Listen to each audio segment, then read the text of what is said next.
With my systems reset, I rested well that night and didn't question Eva's quiet demeanor when I came to our cabin. I assumed she was just tired after trying to uncompete Raoul. I wondered why she ever tried to do it, knowing very well that her chances of success were very slim. The next morning, I started recalibrating the scanners for another cycle, hoping my improved algorithm would be ready. I smiled and thought about how Eva would react to it when my pad pinged and Sven delivered my commission. The artwork was stunning, and the way he merged social realism with retro anime style made me reevaluate my earlier assumptions about his chances of starting a new career. Nee would love it, I thought, and considered sending it to her straight away, before a few analyses told me that this might force her to give her drawing to me, even if she didn't plan to do so in the first place. The 23% chance was too high to take the risk and hurt her with my rushed actions. I met her later during the lunch break in the canteen. She sat at the table, eating some yellow-looking food. So, regardless of whether it deserved to be called curry, it was still her favorite, I thought as I sat next to her. She smiled and pushed her plate away, asking me straight away if I managed to have some fun with Eva. I shook my head. Why not, Ria? What happened? She asked and moved closer. Nothing. She was tired after the gym.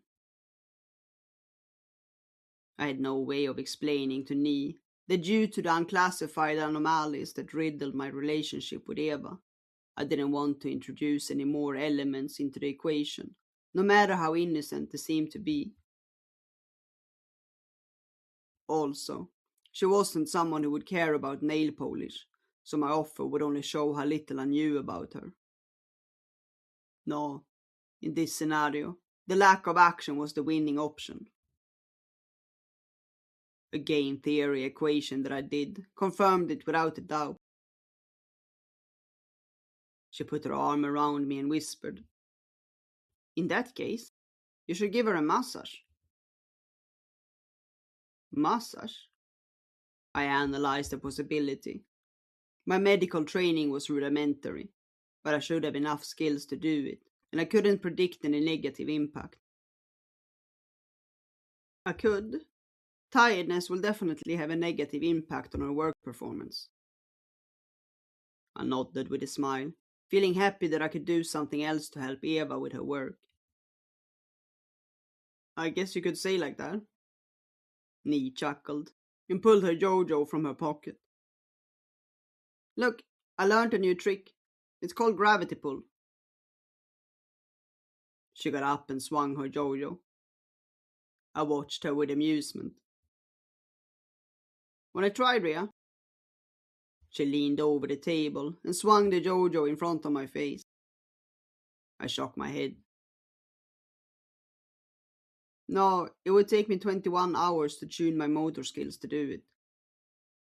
I would rather spend that time upgrading the recalibration algorithm, I thought. 21 hours? I spent weeks practicing it,